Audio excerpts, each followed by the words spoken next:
So you will see the example here. I will write the question.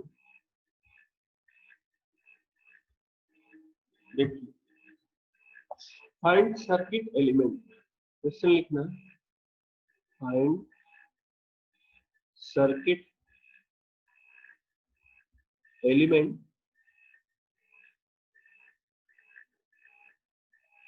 for given voltage and current. For given voltage and current. और voltage आपके पास दिया गया है equals to 9 sin t plus 45 degree, और current दिया गया है आपके पास IT equals to 3 sin t minus 45 degree. चलिए बताइए कौन सा सर्किट में एलिमेंट होगा। तो सबसे पहले आपको ये देखना है कि करंट लीड कर रहा है या लैग कर रहा है। तो यहाँ पे आपको क्या दिख रहा है, current is lagging, current is lagging the source voltage, current is lagging the source voltage. Current जब इस सोर्स वोल्टेज को लैग कर रहा है तो कितने से कर रहा है ये भी देखना पड़ेगा हमें। तो देख लो करंट यहाँ पे क्या है, t minus 45 degree, t minus 45 degree, और ये क्या है t plus 45 degree. Current lag कितने से कर रहा है, 90 डिग्री से। जब भी करंट लैग करता है 90 डिग्री से, whenever current lags the source voltage by 90 degree, we say that the circuit is purely inductive। आपको याद हो प्योरली इंडक्टिव में ही ऐसा होता था कि करंट लैग कर रहा होता है सोर्स वोल्टेज से, वो भी बाय 90 डिग्री। अब एक बात और ध्यान से सुनिए, मान लो कि ये फेज 90 डिग्री नहीं होता, मान लो 60 डिग्री से लैग कर रहा होता करंट, मतलब यहाँ पे आपके पास 45 डिग्री है प्लस 45, और यहाँ माइनस 15 होता, तो 60 डिग्री से लैग कर रहा होता करंट। 60 डिग्री से लैग करने का मतलब, लैग कर रहा है इसका मतलब सर्किट में इंडक्टर है, 60 डिग्री से लैग करने का मतलब सर्किट में रजिस्टर भी है, RL सर्किट है वो। सो जब 90 डिग्री का फेज हो तो प्योरली इंडक्टिव होगा व्हेन करंट लैग, और 90 से कम होगा 60 डिग्री 30 डिग्री, इसका मतलब रजिस्टर भी है। ओके, तो यहाँ से ये तो मेरे को पता चल गया। अब देखो ये जो पीक वोल्टेज है 99, okay, peak voltage that is V0 लिख लेता हूँ मैं इसको, V0 will be equals to what, I0 times XL। I0 क्या दे रखा है, क्योंकि प्योरली इंडक्टिव है इसका मतलब इसका रिएक्टेंस क्या डिफाइन करोगे, XL। तो वोल्टेज और करंट में रिलेशन हो जाएगा V equals to I into R। So XL you will be getting 9 by 3, that is 3 ohm। So the answer will be 3 ohm।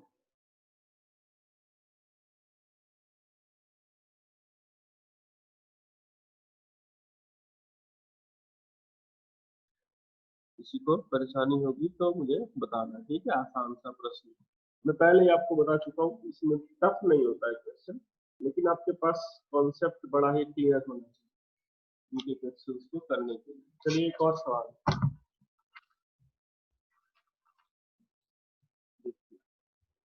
Find angle made by source voltage with respect to voltage drop across inductor। Question है find angle made bye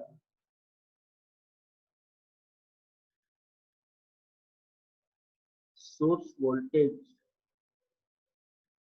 angle made by source voltage with respect to VL, with respect to voltage drop across inductor।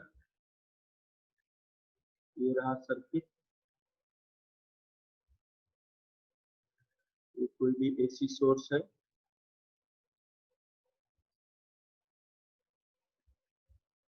और इस AC source में voltage V applied है और resistance है 10 ओम का और inductance का भी रिएक्टेंस दे रखा है, दैट इज 17.32 ओम। ओके, तो इसको सॉल्व करिए। देखिए मैं करता हूँ, यहाँ पे मेरे को क्या है, VL और V के बीच में एंगल बताना है। तो हम क्या करते हैं, हमें पता है कि अगर मैं फेजर ड्रॉ करूंगा, ये करंट कुछ हमें अज्यूम करना पड़ेगा और रजिस्टर के अक्रॉस वोल्टेज ड्रॉप VR। तो अगर मैं इसका फेजर ड्रॉ करता हूँ, करंट को बनाऊंगा रेफरेंस, ओके, और करंट के डायरेक्शन में ही आपको क्या मिल जाएगा, voltage drop across the inductor, sorry register, क्योंकि रजिस्टर के अक्रॉस वोल्टेज ड्रॉप और करंट में कोई भी फेज नहीं होता है, इसलिए आप VR को तो यहीं पे बना दो, ठीक है। इसके बाद क्या करोगे, VL क्या होगा, करंट इसमें लैग करता है तो VL आपको ऊपर बनाना है, ये VL हो गया। तो सोर्स वोल्टेज का डायरेक्शन क्या होगा, हमें पता है कि इस VR और VL का रिजल्टेंट, मतलब ये क्या आ गया, सीधा सोर्स वोल्टेज। तो आप पहले ये वाले एंगल मान लो फाई है, इस फाई को पहले फाइंड कर लो। तो 10 phi will be equals to what, VL by VR, which is nothing but current same है तो XL by R, XL by R। XL आपके पास 17.32 है और ये 10 तो क्या आ गया, 1.732, इसकी वैल्यू है √3 की। तो फाई का आंसर आ गया कितना, 60 डिग्री। फाई आ गया 60 डिग्री, लेकिन ये अभी आंसर है नहीं। आपको क्या देखना है कि VL का एंगल, मतलब V का एंगल, सोर्स वोल्टेज का एंगल बताना है आपको with respect to this inductor. तो आप क्या करो, यहाँ पे इंडक्टर का वोल्टेज सोर्स वोल्टेज के पीक पे वेक्टर को तो आप कहीं भी उठा के ले जा सकते हो। अब आप देख लो कि कौन सा आंसर होगा आपका। Okay, angle made by source voltage, ये वाला है, सोर्स वोल्टेज ये है और ये इंडक्टर का है, तो कितना एंगल हो रहा है ये देख लेंगे। The answer will be what, this is the source voltage and question को सही लिखा मैंने, find angle made by source voltage with respect to VL, source voltage का एंगल सही है। तो ये एंटी क्लॉकवाइज में ये एंगल मान लो अल्फा, तो ये आपने 60 डिग्री फाइंड किया है, तो अल्फा क्या हो जाएगा, 30 डिग्री, वो भी एंटी क्लॉकवाइज में तो +30 डिग्री। ठीक है, तो you can see the answer. Actually ये क्वेश्चन DRDO में पूछा गया है, एक जूनियर साइंटिस्ट का एग्जाम हुआ था, उसमें पूछा गया था। चलिए नेक्स्ट प्रॉब्लम करते हैं हम। एक RLC सर्किट है आपके पास, resistance is there, inductance is there, capacitance is there, a source voltage is also connected and the values given here is voltage drop across this resistor is 3 volt, across resistance and inductance combination it is given 5 volt and across capacitor it is given 8 volt। ये दिया गया आपको find क्या क्या करना है, find करिए source voltage का आरएमएस वैल्यू, मतलब एक रिएक्टिव वैल्यू, और दूसरा फाइंड करना है आपको इंडक्टर के अक्रॉस वोल्टेज।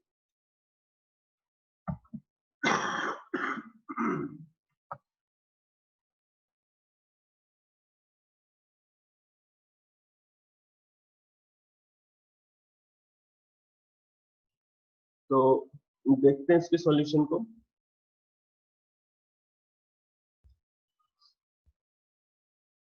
क्या करोगे आप सबसे पहले देखो कि आर और एल को देखा जाए, तो इसके अक्रॉस कितना ड्रॉप है, 5 वोल्ट।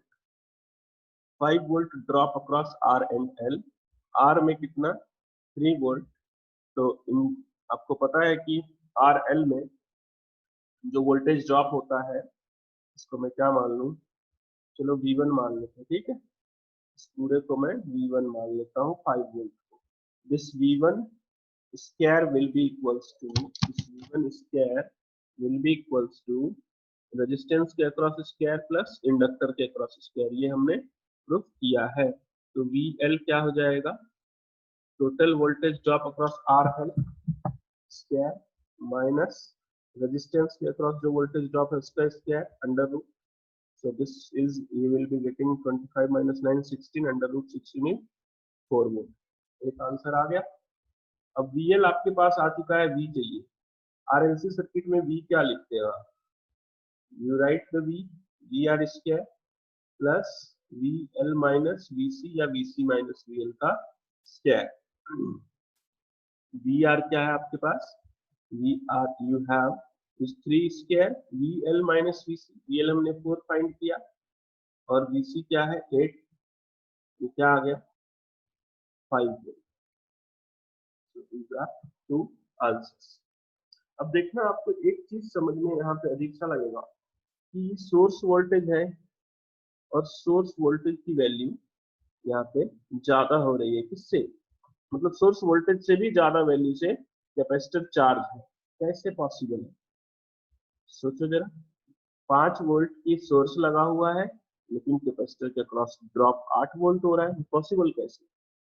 तो पॉसिबल इसलिए है कि यहाँ पे 2 एनर्जी स्टोरिंग एलिमेंट है। जब ये अपने तरफ से वोल्टेज प्रोवाइड कर रहा होगा, इंडक्टर भी कुछ न कुछ डिस्चार्ज किया होगा, और इसको रेजोनेंस नहीं कह सकते यहाँ पे, धीरज क्यों नहीं कह सकते, क्योंकि रेजोनेंस में क्या होता है, ये VL और VC दोनों इक्वल होते हैं, ठीक है। यहाँ पे नहीं है, ये 4 वोल्ट है, ये 8 वोल्ट है। रेजोनेंस नहीं कह सकते हैं। कारण ये है कि ये जब सोर्स इसको चार्ज कर रहा होगा कैपेसिटर को, उसी टाइम में इंडक्टर भी कुछ एनर्जी प्रोवाइड कर रहा होगा कैपेसिटर को, क्योंकि इंडक्टर भी तो एक एनर्जी स्टोरिंग एलिमेंट है, ये भी तो एनर्जी स्टोर करके रखता है। तो इसको बोलते हैं वोल्टेज मैग्निफिकेशन। जब भी कभी ऐसा हो, व्हेन, मैं लिख देता हूँ, बाकी जरूरी तो अभी तक नहीं दिखा है मेरे को IIT या नीट में ऐसा question. When VL is greater than V, मतलब इंडक्टर के across voltage drop source voltage से ज्यादा बड़ा हो, या कैपेसिटर के अक्रॉस वोल्टेज ड्रॉप सोर्स से बड़ा हो, तो इस सिचुएशन को कहा जाता है voltage magnification, called voltage magnification. याद रखना इस वर्ड को, कहीं दिख जाए तो बस टिक कर देना है। रेजोनेंस का वजह तभी हो सकता है एवरीवन जब XL इक्वल्स टू XC हो या फिर VL इक्वल्स टू VC हो, ओके। जब तक ये दोनों वोल्टेज सेम नहीं होंगे, वी कैन नॉट से दैट द condition is of resonance। Come to the next and last problem of RLC circuit from my side, okay। तो आप लोगों को जो मैंने होमवर्क दिया था, अभी तो मैं आज टाइम पास डाला हूँ होमवर्क, कल भी टाइम पास ही था। तो अभी जो होमवर्क मैंने अभी पिछले वीक दिया था आपको, है ना, उसमें से क्या करना है, जो भी रेजोनेंस के जो भी AC के क्वेश्चंस आपसे नहीं हुए थे, एक बार समय निकालना, उनको कर लेना, है ना।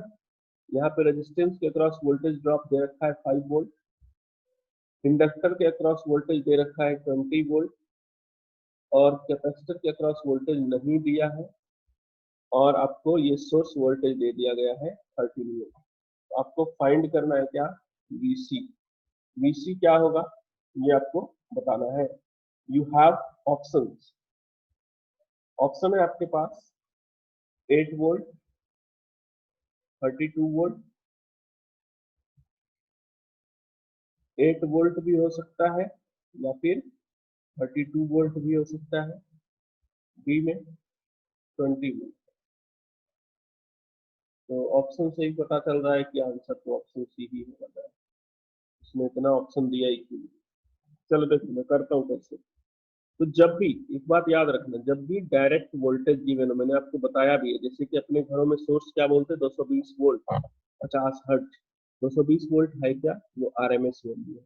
तो जब डायरेक्ट एसी का वोल्टेज दिया हुआ हो, इक्वेशन के फॉर्म में नहीं हो, तो आप इसको क्या समझोगे कि they have given the RMS value. इसका आपको आरएमएस कैलकुलेट करने की कोई जरूरत नहीं होती है। फिर मैंने एक बात और बताया था, ये जो फॉर्मूला आप लिखते हो वी स्क्वायर इक्वल्स टू, फिर v equals to under root V R square plus V L minus V C का होल स्क्वायर। यहाँ पे ये वोल्टेज क्या है, आरएमएस वैल्यू है। तो डायरेक्ट आपको 13 दे रखा है, दोनों तरफ स्क्वायर कर दो, 13 square, V R is 5 square plus what, V L minus V C that is 20 minus V C, या फिर आप इसको उल्टा भी तो लिख सकते हो, वी सी माइनस 20। तो यहाँ से आपके पास आ जाएगा 144 इक्वल्स टू 20 माइनस वीसी का स्क्वायर। दूसरे पेज में चले जाओ, तो 20 minus VC equals two plus minus 12।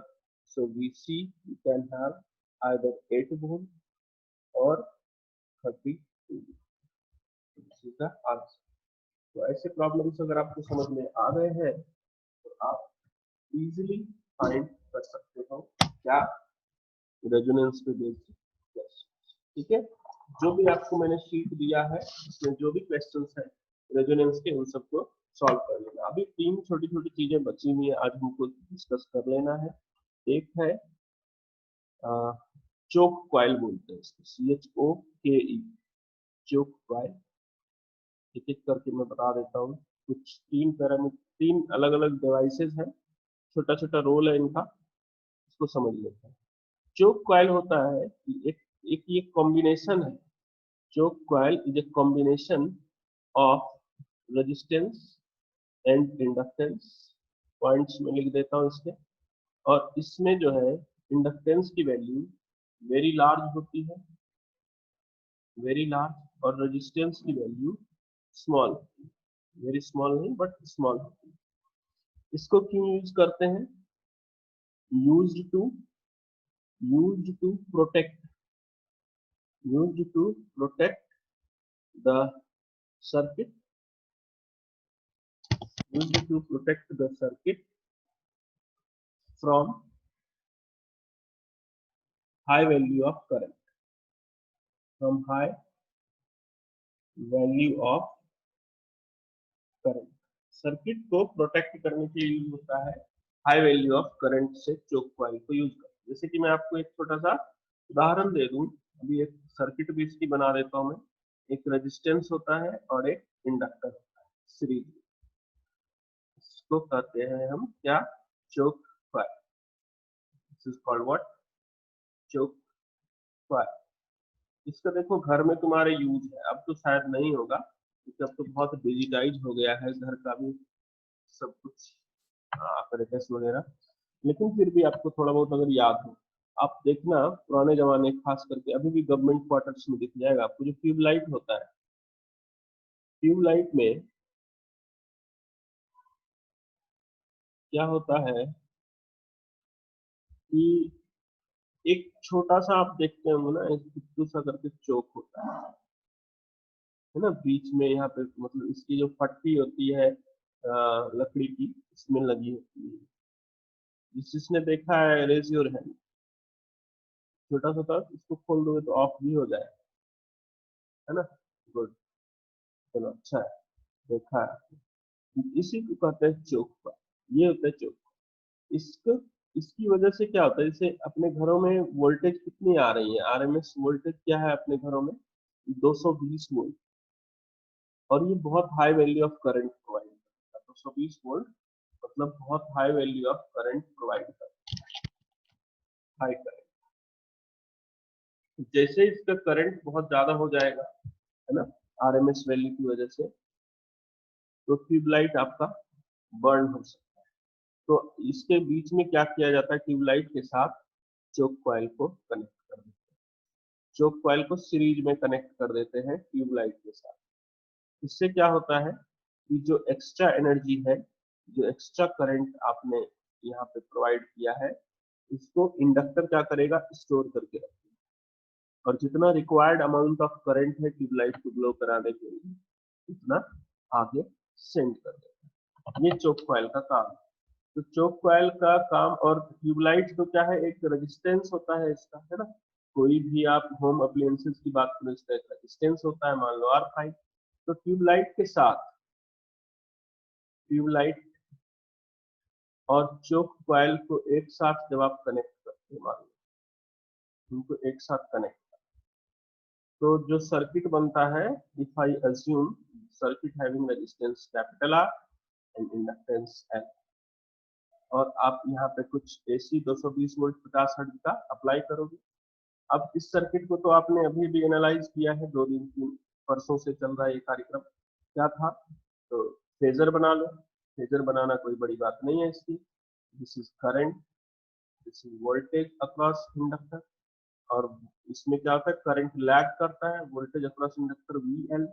यहाँ पे आ जाएगा रिजल्टेंट, ये एंगल आ जाएगा फाई, और इसी का रेजिस्टेंस फेजर अगर बनाए तो ये आ गया R, ऊपर आ गया क्या, XL, और इनका रिजल्टेंट है Z। तो यहाँ से कुछ फैक्टर्स हमने देखे हैं ऑलरेडी, वो सारे एप्लीकेबल हो जाएंगे। एक बार मैं फिर भी लिख लेता हूँ, कहीं आप बाद में आर्ग्यू करने लग जाओ। हाँ नहीं, बट ये चीजें हम ऑलरेडी लिख चुके हैं। R² प्लस XL², या वोल्टेज V को क्या लिख सकते हो, voltage across resistance square plus voltage across inductance का स्क्वायर का अंडर रूट। उसके बाद यहाँ पे आप cos phi power factor, power factor क्या डिफाइन करोगे, VR अपॉन सोर्स वोल्टेज। यहाँ पे cos फाई पावर फैक्टर कैसे डिफाइन, दोनों सेम वैल्यू आएगी पावर फैक्टर। यहाँ पे पावर फैक्टर आप डिफाइन करोगे क्या, R अपॉन Z।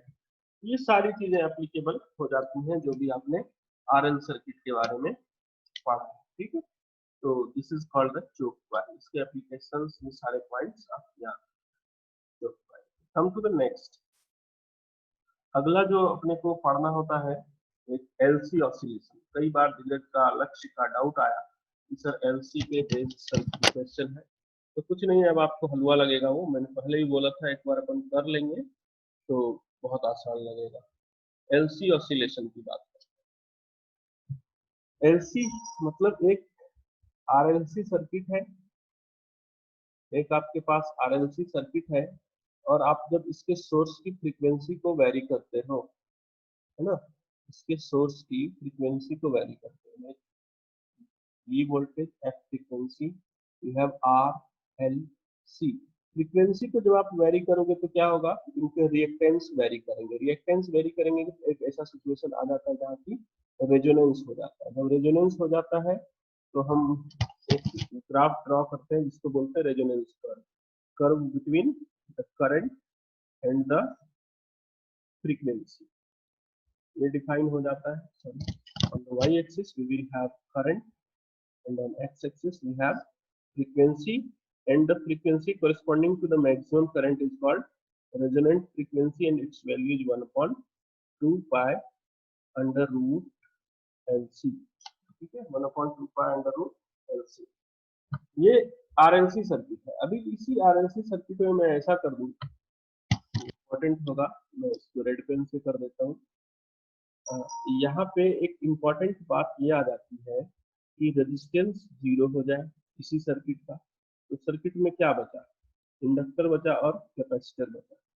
और मान लो आपने सोर्स को हटा ही दिया, सोर्स को हटा दिया,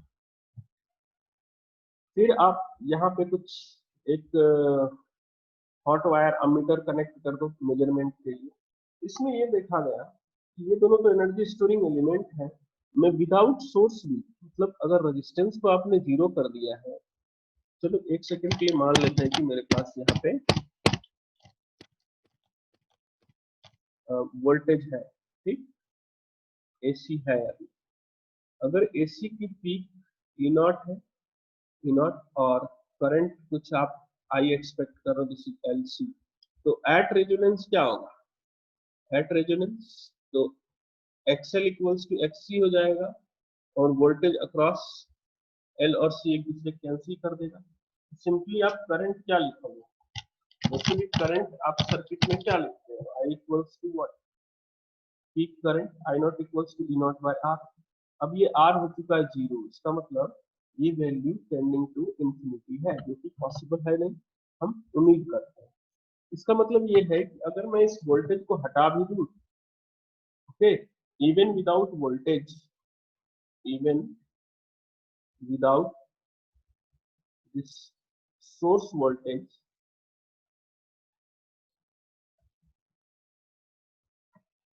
बिना सोर्स वोल्टेज के भी यहाँ पे देखा जाता है कि there is a current in the circuit,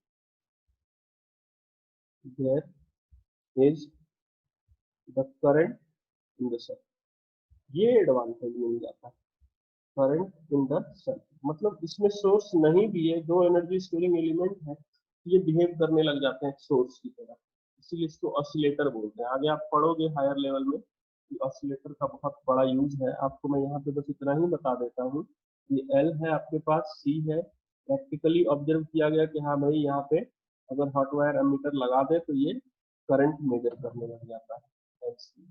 तो यहाँ पे ये जो रेट ऑफ एनर्जी ट्रांसफर है, जैसे कि एल से सी जाएगा, सी से एल, मतलब कैपेसिटर डिस्चार्ज होगा तो इंडक्टर चार्ज हो रहा होगा, इंडक्टर डिस्चार्ज हो रहा होगा तो कैपेसिटर चार्ज होगा, ये फिनोमेना चलता रहता है।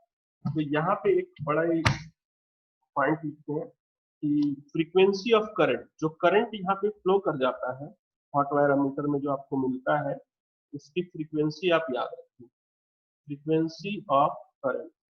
एक्चुअली यहाँ पे क्या हो रहा होगा, रेजोनेंस हो रहा होगा हमेशा, क्योंकि यहाँ सोर्स तो कुछ है ही नहीं। तो फ्रीक्वेंसी ऑफ करंट जो है, जो हमने रेजोनेंट फ्रीक्वेंसी पिछले केस में फाइंड किया है, वही हो जाता है 1/2π LC। इसको ही resonant frequency of LC circuit भी कहा जाता है, resonant frequency of LC circuit, ठीक है। तो ये चीजें आपको समझ में आनी चाहिए अच्छे से। So this is very very important for us. एक सेकंड का मेरे को टाइम दीजिए, I would like to wait करेंगे थोड़ा सा all of. I need to have some formal